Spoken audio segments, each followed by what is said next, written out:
مرتضی سرمدی.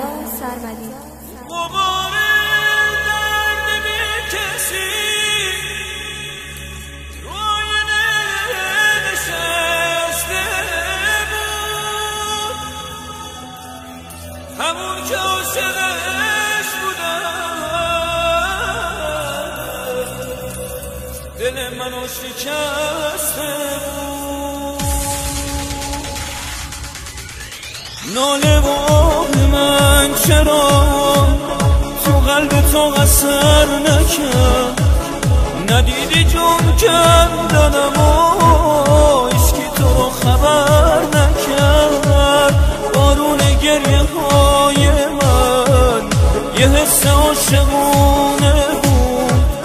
دلم فقط تو رو میخواست. رنگین کمون بهونه بود، رنگین کمون بهونه بود.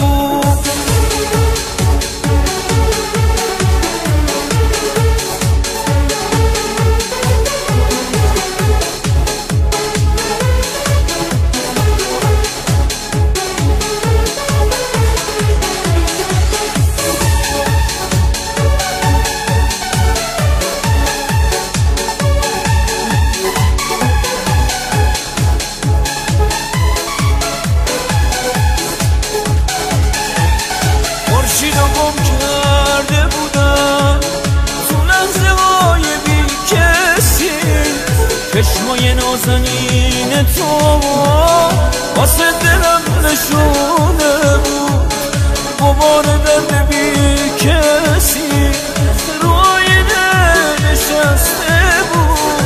همون که عاشقش بودم دل منو شکسته بود.